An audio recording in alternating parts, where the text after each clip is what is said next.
Welcome to Twice 5 Miles Radio, fertile ground for conversations worth listening to and remembering. I'm your host, James Nave.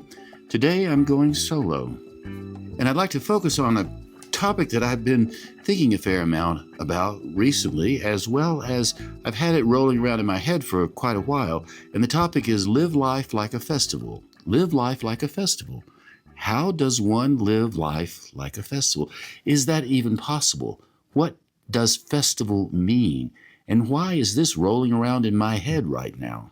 Well, if you live in Asheville, North Carolina, you've likely heard of the Leaf Festival, which was founded by Jennifer Pickering as the Lake Eden Arts Festival in 1995. I was part of that festival from the beginning. Even before the festival launched, I was part of the planning crew, the visionary crew, getting things organized. My focus was poetry, specifically spoken word poetry, and here's why. I had been involved in the beginnings of the new spoken word poetry movement, starting in 1984 when a group of collaborators got together after watching the Storytelling Festival in Jonesboro, Tennessee, and we started putting together traditional poems, memorizing them like you would a theater piece, and performing them experimentally. And when we realized we had something that was along the thread lines of storytelling, we leaned into it and developed a 2-hour show which we showcased at McDibb's in Black Mountain, North Carolina in August of 1984. So by the time Jennifer Pickering approached me and was curious about how she could include a poetry performance strand in the brand new Lake Eden Arts Festival, I was more than willing to do it. The resources were there. I knew the people, easy to plug shows in, and we focused on the Poetry Slam because the Poetry Slam was very popular back then. People came out to see it. Judges judged the poets, and everybody had a good time. So my idea was to give it a test run at the first Leaf Festival, which I did. It was a success from the start. We had a small venue in the beginning. A couple of years later, we moved it to Eden Hall, and that's where we stayed throughout the entire arc of the Leaf Festival experience on Lake Eden property. And as I said, throughout the entire arc of the Leaf Festival, the last Leaf Festival was held on the Lake Eden property last October 2025. And now that festival has moved on to other locations. Meanwhile, Lake Eden is still there. Jennifer Pickering and her team are focusing on some brand new events that will start happening this fall, specifically the Lake Eden reunion and book launch. And the reason I say book launch is because for the last year, I've been collaborating with Jennifer Pickering and Lauren Braher on a book titled, you guessed it, Live Life Like a Festival. The book is driven by photos, supported by text. It's going to be over 300 pages long, and it's the history of the Leaf Festival on Lake Eden property. And the reason for the book title, Live Life Like a Festival, many years ago, Jennifer Pickering mentioned to me that she wanted to live her whole life like a festival. And I said, well, that sounds like a great book title. She kept that idea going in her head for many, many years until 2 years ago when she announced that she intended to put a book together titled Live Life Like a Festival. So that's what we've been working on for the last couple of years. And prior to that, I've been rolling the ideas around what it means to engage life from a festival point of view. So this isn't a new thing for me. The book is new, but the idea is an old idea. And you can find poetry references as well around living life like a festival. And one of the poems I've always referred back to, it was written by William Carlos Williams, and it's called The Dance. And I'd like to give it to you now just to set the mood for this exploration that we will share for the next bit of time together. I want to unpack the ideas around festival and how we as human beings approach life very often from a festival point of view, and how we can also approach the more difficult things life has to offer through the lens of a festival sensibility, similar to a poetic sensibility. No matter how hard the going, you can still view the world with a sense of optimism, bit of humor, even in tragic times. So this poem was written by William Carlos Williams, as I said, and it's called The Dance. In Bruegel's great picture, The Kermis, the dancers go round. They go round and around, the squeal and the blare and the tweedle of bagpipes, a bugle and fiddles tipping their bellies, round as the thick-sided glasses whose wash they impound, their hips and their bellies off balance to turn them, kicking and rolling about the fair grounds, swinging their butts. Those shanks must be sound to bear up under such rollicking measures, prance as they dance, in Bruegel's great picture, The Kermis. So when I think about living life like a festival, I see those dancers in medieval times out in the village dancing around, swirling, just having a good time. You've seen it before as well. You see it at a square dance. You see it when people get together at a dance party. You can see it whenever communities gather around, or church gatherings, or any other kind of gathering. So these words that we have for the different kinds of rendezvous that we participate in, you could fairly say all of them can possibly have a festival vibe about them, a festival sensibility. So what does it mean to live life like a festival? Now, I will admit, I've been thinking about this for a long time, and in this show today, I am exploring it. It's not new territory, but it's territory that I'm still creating questions about. The first question is, can one actually live life like a festival? Is that a possibility? A friend of mine brought that question up. She said, well, I don't know if I can even do that or not. What does it even mean to live life like a festival? So that got me wondering, are we on the right track here? Is it possible to do this? And my conclusion is, yes, it is. That said, I've had to shift my thinking a bit around the sense of festive, the sense of what living life like a festival would mean. And I'm exploring that right now. So, for example, if you wanted to stay on the surface of living life like a festival, you might remember some festivals you've been to. Maybe you've been to the Leaf Festival. Certainly you've been to maybe a poetry festival. You've been to a birthday party. Celebrating a birthday party, that's a festival. People are gathered around creating a happy sensibility, a joyous sensibility, a fun, loving sensibility. There's a shared agreement amongst the folks in a festival environment that for at least this length of time, all things will be well. Now, I've never been to the Burning Man event. I know a lot of people who have been there, and that's a festival on a great scale. Everybody converges onto Burning Man. They set up their camps. They have all kinds of experimental things. People interact. People deal with each other in different kinds of ways. And yet, within the context of the Burning Man Festival, I'm sure people have some downsides. For example, maybe someone gets angry. For example, maybe there's a tragedy or two that happens. It is hot out there, and people are pushing the limits. So a festival can mean a lot more than simply having a good time. It can mean, or at least it's becoming, to me, it's beginning to mean I can take in the broader imaginative sensibilities that are around me using my own imagination and process even the hard times from different angles. So it may be that a festival might be similar to looking through a kaleidoscope. As you spin the kaleidoscope, looking through it, things scatter around like a storm, really. And then when you stop, things fall into place.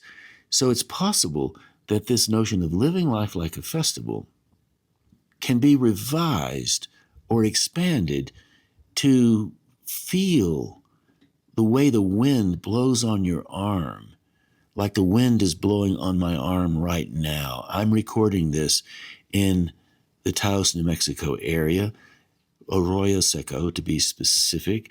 I'm in a wonderful room in a large house. The afternoon sun is going down. It's around 8 p.m. Shadows are across the field. It's coming into the longest days of the year. The wind is moving the trees, moving the bushes. I see a crow in the cottonwoods across the field. The sky is emerald, almost bright, like some shiny object from a dream or an imagination. The windows are open, and I feel that cool breeze on my arm. A second crow just flew into the tree, and now a third crow. I wonder if they're having a crow meeting. I am alone, and yet I am occupied right now with this notion of what it means to live like a festival. How can I make an evening, an ordinary day? It's a Monday evening, I'm recording this. Why would I think of this as a festival? I'm looking at the spider webs that are on the windowsill, and the wind moves the spider webs back and forth, back and forth. And if I pull back a little bit and look at the scene, my wallet on the shelf, a lamp on the table, some books stacked up, some packing tape, some orange peels on the table. I just had an orange. Some notebooks, various stuff, old pages from journals years ago. Does a story begin at one place? Probably somewhere between birth and death will do. My story begins on a porch in western North Carolina. It was a morning porch shared by me and my friend Andrew Brown, two men watching the sun, sipping coffee, and rolling our stories across the lives we hoped we would live. The porch was just an ordinary porch. I wrote this years and years ago. Does it have great value as a literary piece? I don't know. My willingness to notice the spider web, the three crows in the tree, pick this piece of writing up and read it to you publicly, bring it back to life, that's all built around this notion of what it means to live life like a festival. I am coming to the conclusion more and more, if you can call it a conclusion, or at least I'm living into it more, that when you go throughout your life, you can just scan the windows. Oh, there's a spider web, big deal. Okay, there's something I wrote a while back. Yeah, I mean, what romance lies in an orange peel? Can the orange peel be festive? Can the way I view things be festive? And I am beginning to realize, not that I haven't always realized it, but I'm sinking deeper into it, that there's not that much difference between the festival sensibilities that you can bring to living and also the poetic sensibilities. Now, we come to the tragedies of life. I went recently to Paris to visit my good friend John Van Hasselt, who's working with a very heavy-duty disease called Parkinson's. If any of you have ever experienced that disease, you may have it now if you're listening, or you may have a friend who has it. You know, eventually the outcome is a bit bleak, and I'm being quite generous here. Basically, it's a bleak outcome. And my friend John has had this disease for quite a while, and we've been friends for years. I've mentioned him many times on this show. And I went to see him. Well, you go see a friend you've known a long time. They have a disease you know that will take them sooner than later. They no longer will be here on the earth. Is that a festival? How can it even be so? It's a tragedy. Oh my God, it's painful. I'm going to see my friend John. And it is painful. No joke. It's a struggle. And yet, the 3 weeks I spent with my friend John and his wife Sylvie, and Sylvie was there part of the time, and then John and I were there the rest of the time, navigating this rigorous disease. We laughed. We found so many things that he once could do and not able to do. We found it a bit funny. He even slipped out of his chair once and was having a hard time getting up. And I know it was tough, and it was tough, but we laughed. We laughed like we were boys. Something really superior and amusing about being there in that situation and trying to get up. We managed. He got up. We sat down, and it wasn't really funny, but we thought it was I don't know, humorous, amusing, and just dramatically ironic. Like, my God, I can't believe we've arrived at this.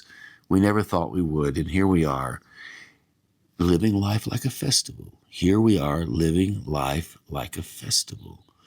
So life, when you stop to think about it, is a festival of delight. It's a festival of tragedy. It is an absolute full tilt collage of everything all rolled up into one thing. So when Jennifer Pickering started talking about living life like a festival, my brain whirled around and whirled around and whirled around. And I was discussing this with my other creative collaborator, Allegra Houston. We have a project called the Imaginative Storm Writing Project. So we're always talking about how to write things, how to let your imagination guide you, how to be improvisational, and how to take the improvisational sensibilities of one's life and put them into some kind of form like I'm doing now, trusting that what comes next will be fine. Doesn't have to be genius. It just has to come. And you give it the green light, and it pops out. So I was talking to Allegra about this idea of the festive sensibilities, the idea of how imaginative are you? We call it imaginative intelligence, the idea of making creative things. And I said to Allegra, I said, I like to write. I think of myself as a writer now and then, but it's not my identity. My identity, who I am, what I do, has always been grounded in creating events for people, creating situations that people can wallow around in, can interact in. And I said to Allegra over coffee yesterday, I said, I've been producing some version of a festival all my life. And I paused for a moment, and I decided, okay, I'm going to claim this momentum that I've had. I'm not going to blow it off. I said the first festival I remember producing was a surprise birthday party for my grandmother on my father's side when I was in the 11th grade. We called her Grandmother Nave. In this show, I always tell everybody my name is James Nave, spelled Nave. It has an accent aigu over the E. The family name is actually Nave. Years ago, somebody told me Nave sounded better than Knave, and he said he thought I should change my name to Nave. I didn't really change it, but people started to use it, so it became somewhat of a nickname.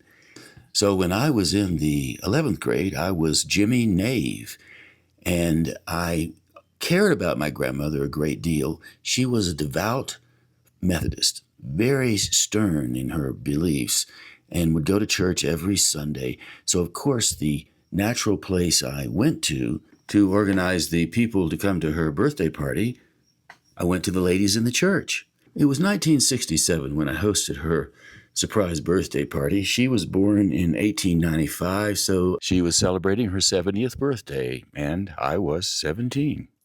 The ladies in the church were all about her age, and she had no idea I had organized it.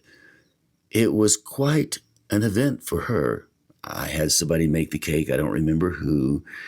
I got my mother to come down to my grandmother's house. We lived next door, really, maybe a 3 or 4 minute walk. So the plan held. My mother came down and asked my grandmother to come back to her house and help her with something. She made it up. Who knows what it was. And while my grandmother was down at my mother's house, the ladies from the church all arrived, and somehow we hid their cars. I'm not sure how I did that. And then I ran down to my mother's house and signaled to Mother that we were ready. And so Mother brought Grandmother Nave back down the lane. She opened the door, and all of the ladies from the church yelled, "Surprise!" And they had her birthday and gifts and the whole thing. If that was not a festival, I really don't know what was. And I was very connected to my grandmother because she always loved to watch soap operas in the afternoon and quilt. So I would go down in the afternoons after school and watch a soap opera with her and watch her quilt. And if I got lucky, she would give me a piece of cake. She was also, like I said, a very devout Christian woman. She had a bit of a stern, if you will, chip on her shoulder. She was always looking for the ways that my brother David and I could sin or would sin or had done something wrong. And if we got a low grade on our report card, she took a smug satisfaction in it because she somehow believed we were being punished by the Lord. It wasn't true, really, but she believed it. And I remember when David and I were much, much younger, maybe 7 or 8, we would always go down and play at my grandmother's house. And so that one day, my brother David had learned a new word. He didn't know what it meant. It was the F word. And he decided, and I still don't know why he decided to do this, maybe just mischievous David, of course. He wrote the F word on the chalkboard above my grandmother's telephone in the hallway. It was a rotary phone, and she had a party line. This was in the 1950s. Oh, when she saw that, if there was any hell in her to break loose, it certainly did break loose. She thought we were going to visit the devil for sure, and she figured we would do it that night even before we died. And I don't think it was very funny at the time, and David and I had no idea what the word meant. We just had learned it and thought it was a dirty word maybe, so let's write it on the board. So we did, and it was quite funny. Or at least we thought it was funny until she told my father and mother about this horrible thing we had done. So our punishment was to write 500 times, "I will not write profanity on Grandmother Nave's blackboard." I doubt Grandmother Nave would have said my brother David and I were living life like a festival. As far as our grandmother was concerned, we were not. But as far as David and I were concerned, we certainly were having a festive time writing the F word on her board. Let's go a little deeper into what it means to live life like a festival. As I said, when I produced my grandmother's surprise birthday party, I didn't claim I was producing a festival. I'm just organizing a party, was what I was thinking.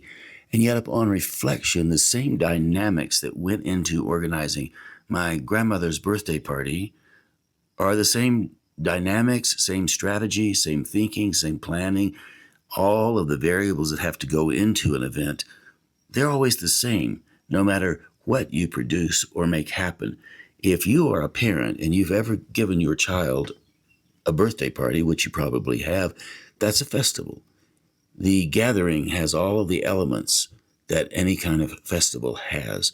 So thinking of life like a festival, when you go deeper into that idea, it's possible that all of life is organized like a festival. And the reason I say that is because when you get into the bigger scaled festivals like the Leaf Festival that Jennifer Pickering and her crew of friends produced for 30 years, every element of human nature appears at the festival. Good, bad, indifferent, up, down, around. People break up, people fall in love, people have children conceived at the festival. Sometimes people pass on to the next world at a festival. So all the elements are at play in an organized festival, contained at Lake Eden or wherever you happen to go. And you've probably been to many festivals. So thinking like that, the whole world, everything that we are participating in, is contained in the earthly circumstances. Could it be that all things are festive? And the reason why I love to think of festive is because we as human beings naturally lean in the direction of optimism, even when there's a struggle. I remember I watched a TED Talk by James Nachtwey. He was and still is one of the great war correspondents, photojournalist, and his mission in life, and he's very skilled at it and quite respected, many prizes. I think he's probably now in his 80s. His job was to go into the conflict regions of the world and take photographs. A conflict region doesn't necessarily have to have a war involved. A conflict region could be poverty-stricken areas of America or of the Philippines. And I reference America and the Philippines because I've had a lot of experience in both of those countries. So I've seen the good and the bad in both of the countries. So James Nachtwey traveled around the world and took fantastic prize-winning photographs. And in his TED Talk, he breaks all the rules. First of all, he reads it. Second of all, he says he doesn't like to give TED Talks, so he's going to read whether anybody likes it or not. He's not particularly interested in following the time frame, so he talks 22 minutes. He has endless slides, and the whole thing worked. It was fantastic. And the most impressive part of his talk was the slide he showed that he had taken when he was doing a story on a refugee camp during a famine, and I don't know what country it was, somewhere in Africa. And he noticed a man crawling with no clothes on, almost a skeleton, skinny, just bones really. And Nachtwey knew he was crawling toward a feeding station. And Nachtwey also was carrying camera equipment, well-fed, good salary, traveling around the world. So here we have the spectrum, the festival spectrum, if you will, the both ends of the way life can play out for people. And when Nachtwey saw this fellow crawling across the ground, in his TED Talk, he says, I looked at this man and I realized I'm carrying my cameras. I have everything I need. This man has absolutely nothing. And Nachtwey felt like in some ways the man crawling with nothing to a feeding station had much more courage than he did, the photojournalist, going into all these conflict regions. Because the man would not stop. He put one hand and one knee in front of each other, crawling to the feeding station. And Nachtwey impressed upon me that no matter how life plays out for you, most people will keep moving towards something. The mystery, maybe? Is it mysticism? Or is it just good, down to earth, I've got to survive? Whatever it is, that urgency, that drive to move forward like that man was moving forward, or Nachtwey's drive to take the picture and then present it at the TED Talk. That's the festival sensibility. That's the indigenous optimism that I believe we have. And I think that is a very important thing to remember and to think about when we're moving through lives. Coming back to my grandmother, I'm now thinking of my grandfather, who was born in 1895 in Jonesboro, Tennessee area, Chuckey, Tennessee to be exact. And I'm thinking of the way he grew up. Many of the people surrounding him as a boy had lived through the Civil War. Most of them were probably about 50 years old. Many of them had fought in the Civil War. It was a rambunctious time back then. So when I was thinking about life in America, as I prepared for recording this radio show, I couldn't help but think of my grandfather all those years ago, growing up in a time that I have no sense of at all. And yet I imagine when he was a boy, he played in the creek. I imagine he had his mates that he ran around with. I imagine he listened to Civil War stories from the 60-year-old veterans sitting around on porches during the summertime. I suspect, like any other child, he had his festive sensibilities. So here we come back to the title of the upcoming book, Live Life Like a Festival. I think it's a great title. I am thinking about the word like, live life like a festival. While I understand why like is in the title, I'm now thinking maybe we could revise the subtext of the title, the way we understand it, away from living life like a festival to we are living the life festival. We're living in the festival. The festival surrounds us, the festival of life itself. It broadens the concept. It takes me out of myself and includes me in the festival of life, the festival of living. So speaking of living, I didn't finish my recording last night, so I went to bed. Maybe I had a festive dream. Now I'm up again recording, and it's morning. I'm watching little yellow butterflies flit around in the field just outside my window. Marley, the big black Labrador retriever, walked by on his morning rounds. The blackbirds are definitely in the trees. They've finished their nesting, and the little ones, you can tell the immature ones because they're gray instead of black, are bouncing around all over the place. A couple of days ago, a skunk came by. I am living life in the festival of life. And when I think of it like that, it gives me a sense of confidence, really, of power, of creative range. My goodness, if that is the case, and I do believe it is, we have a comprehensive, optimistic proposition.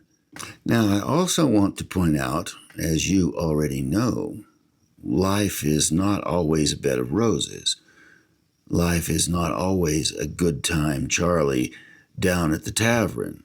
Life is a rough and tumble proposition that holds the entire range that every human holds. Right now, we have 8 billion people on the earth, and this festival of life that I'm talking about includes all 8 billion people in every country in the world, and I am sure, without a doubt, more than one person is crawling toward a feeding station right now. James Noctaway is not there to take their photo, but you can be sure that person's crawling towards the feeding station. And you can also be sure right now, in more than one place in the world, a new mother is holding her baby. I doubt the starving person crawling towards the feeding station would say, I'm living life like a festival. I suspect the new mother holding her baby might be more inclined to claim that idea. When you think about your responsibility in the world as a creative person, as a maker, as somebody that's alive, interacting with your community, and when you think about the opportunities you have to take a broader perspective around the festival of life, then you open up possibilities that you might not have noticed previously. I want to go a little bit deeper now into these memories that I've been working with. I'm recording this off the top of my head. This is not written text. I'm exploring this. Thank goodness we have community radio that allows me to do this kind of work. And what I've been noticing as I've gone through this time with you, and I'm exploring all of these possibilities, I have started to rev up my own festival of memories. So not only can you live life like a festival in the festival of life, when you start to play around with the memories have a way of collating in your subconscious mind, and things start to percolate, things start to pop up that you may have not ever thought of before, or you may have dreamed of and now they're conscious. But a festival of memories. And when you start to put together that festival of memories, you come back to the kaleidoscope, spinning round and round and round like the villagers in William Carlos Williams' poem, The Dance. I don't usually repeat poems in my show, but I think this one is worth repeating again. So here you go, The Dance by William Carlos Williams. In Bruegel's great picture, The Kermis, the dancers go round. They go round and around, the squeal and the blare and the tweedle of bagpipes, a bugle and fiddles tipping their bellies, round as the thick-sided glasses whose wash they impound. Their hips and their bellies off balance to turn them, kicking and rolling about the fairgrounds, swinging their butts. Those shanks must be sound to bear up under such rollicking measures, prance as they dance. In Bruegel's great picture, The Kermis. Bruegel painted that picture in 1587, and William Carlos Williams wrote The Dance in 1944. So if you had attended the Leaf Festival last October 2025, you would have seen the same vibe that Bruegel captured in the 1500s and that William Carlos captured in 1944. So that's even more evidence in my mind that this festival that we're living in, the festival of life, and the festival of our memories, is probably one of the most essential concepts we can have as a way of keeping balance, of keeping harmony, of being reminded that we are participating always and forever in something much, much greater than us. And while it would be very easy to lean mystical here, I'm staying on the ground. I'm talking about the butterflies. I'm also talking about being excited to drive to the grocery store a little later on today to buy some supplies and get a salad at the salad bar. Really simple stuff. I call it the festival of living. We're all doing it in one way or another here on this earth. So this now brings me around to another element that's at play. It's the element of organization. I organized my grandmother's surprise birthday party. I put my mind to it. I did some creative work around it. Who will bake the cake? How many candles do I put on the cake? Do I put all the candles or only one? Who do I invite? Will they come? Organization plays a big role in how we go about experiencing our lives in ways that can keep us balanced and keep us in harmony. It's not, like I said, rose-colored all the time experiences where you're just dancing in the forest like the fairies in the mythological stories. It's how you organize your life so that you keep a bit of optimism, if you will, around organizing. So as I was reviewing just in my own life all of the events that I have organized over the years, and I like the idea of doing these kinds of inventories. You can do it too. I'll bet you if you inventory the things that you've actually done, the remarkable successes that you've had, small and large, you will find those successes far outweigh the failures. And I know this is going to sound a little cliche, but the failures are what lead to the successes. So all the failures that we've had in our lives somehow give us the kind of knowledge that we need in order to keep moving forward. And when you do that inventory, you might find you have a greater festival sensibility range than you suspected. The dinner party when you invite people over, the bigger scale things that you offer. For example, the first big scaled event I offered was when Alan Wolfe and I, when we were working with Poetry Alive back in the 80s, we organized a week-long gathering for teachers who wanted to come to Warren Wilson College and spend a week studying how to perform poems as a way to teach their students to go deeper into the poetic sensibilities that the teachers had to teach.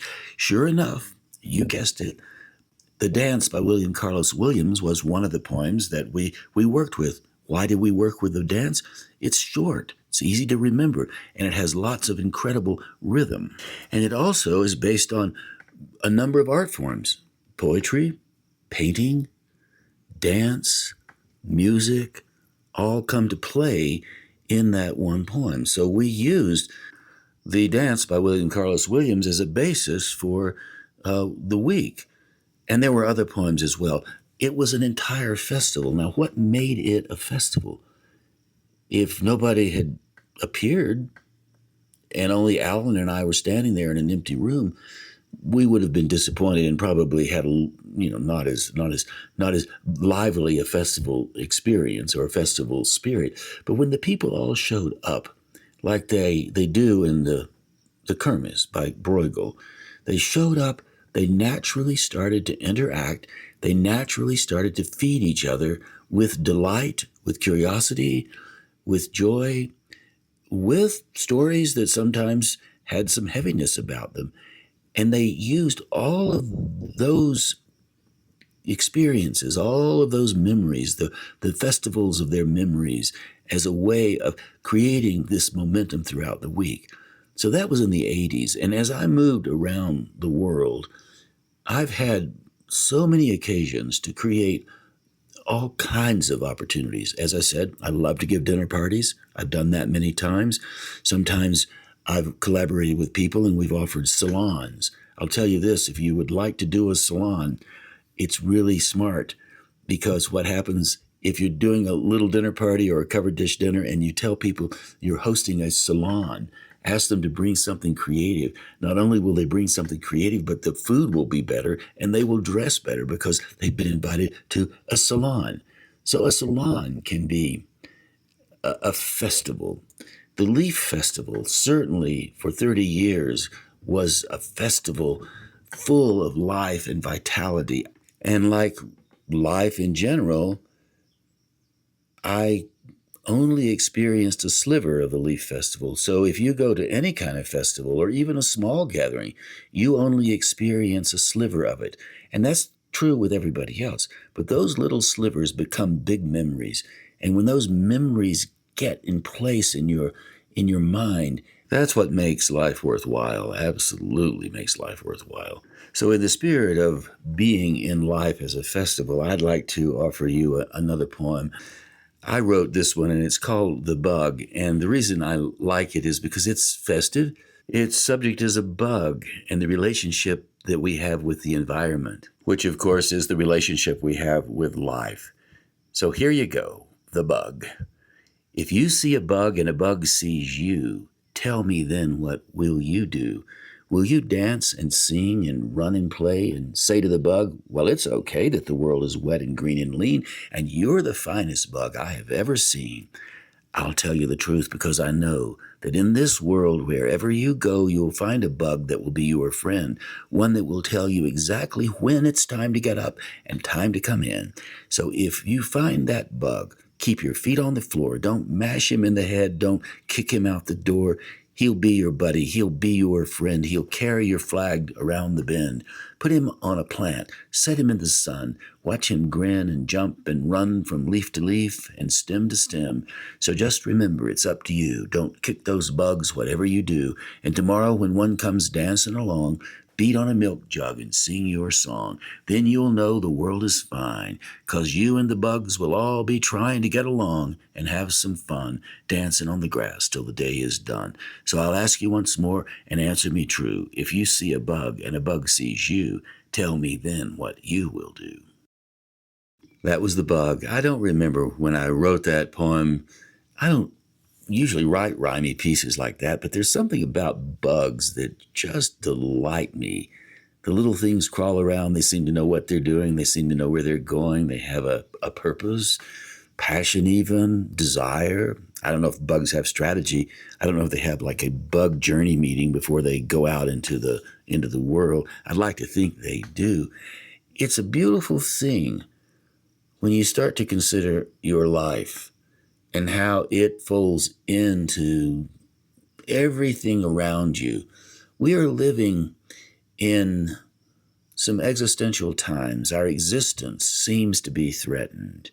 It's a difficult time for a lot of people.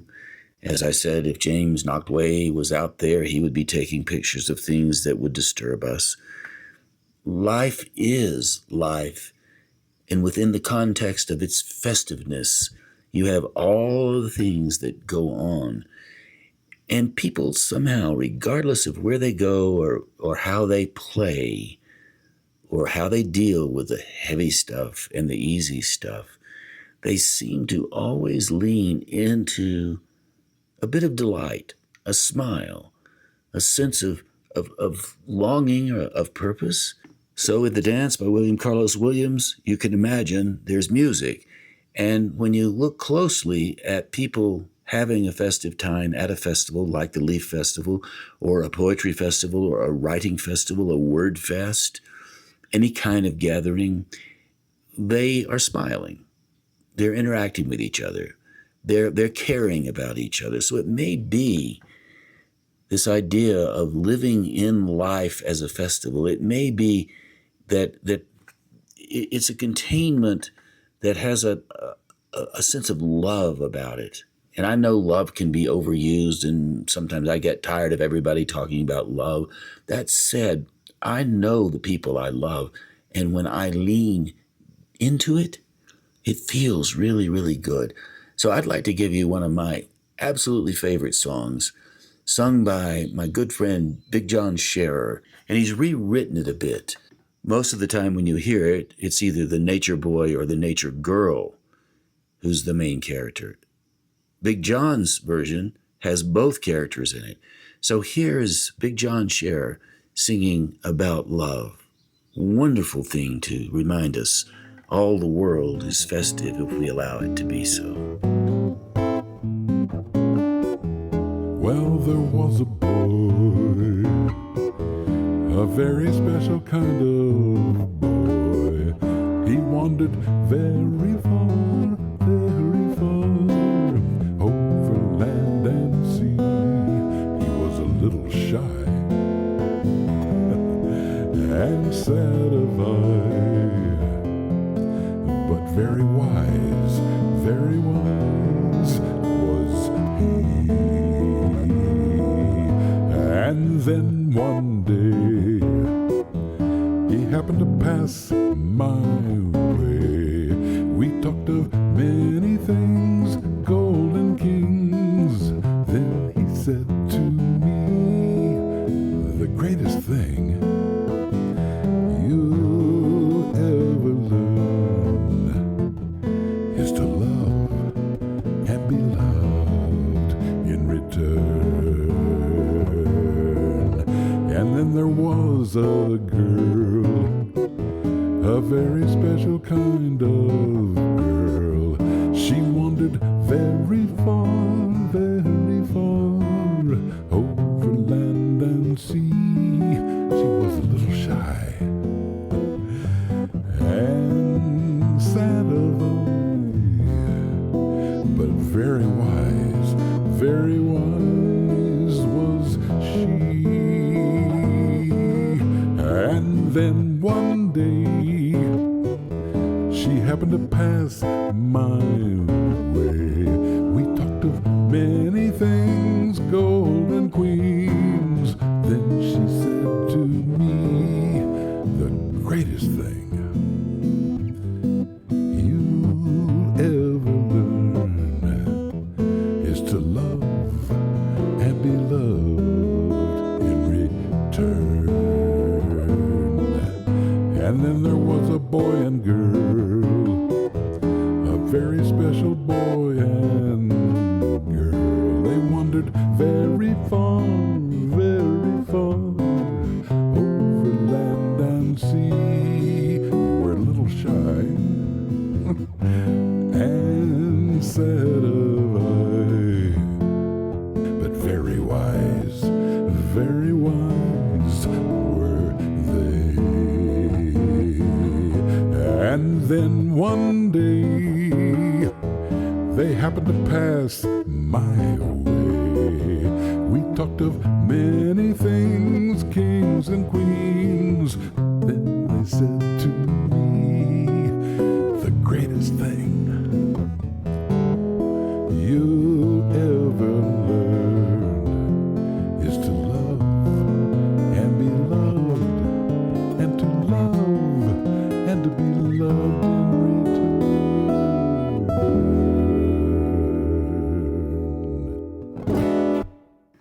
that, my friends, was Big John Scher singing Nature Boy, Nature Girl. I saw Big John a few months ago back in the spring at a blues contest in Chapel Hill area. John lives in the Chapel Hill area. He's been in the music world for as long as I've known him. I met him back in the days when we were both associated with the North Carolina Outward Bound School. John Huey was the director then, and I believe John Huey introduced me to Big John, and we've stayed friends all these years. Big John was a pilot back in the days when he flew for Eastern Airlines, and then he was also a firefighting pilot. He used to go out and swoop down over the big fires and dump the dust on the fires to try to keep them down. But now Big John just plays his music. So here we are back to life and festival and showing up and living life like a festival, living into life because it is a festival, celebrating our lives regardless of whether they're up or down, hard or easy, knowing that the gift of being alive has a great, great value. Not everybody gets to do it. And those people we know who have gone on to other places that are no longer here on the earth, they no longer get to do what we're doing right now.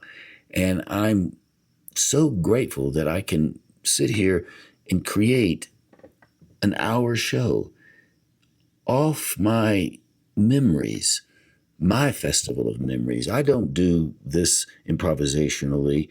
I've done it long enough to know how to put something together and trust that somewhere in all of the festival of words that I've generated in the last 50 or so minutes, in this festival of words, festival of my memories, connecting with the festival of your life, the festival of your memories, of your words, of who you are, wherever you are in the world, however you grew up, whatever your story is, knowing that somehow something might connect, some little something that pops up. I didn't intend to play Nature Boy and Nature Girl by Big John Scher. It just popped out of my mind. I thought, yes, this is the right time for that. So when you allow yourself to embrace this amazing festival range that you have, I get tongue-tied when I say festive festival. When you embrace your life, there's a reward for that. It's almost like, and here I am leaning a bit into the mysticism here, it's a bit like your prayers are instantly answered.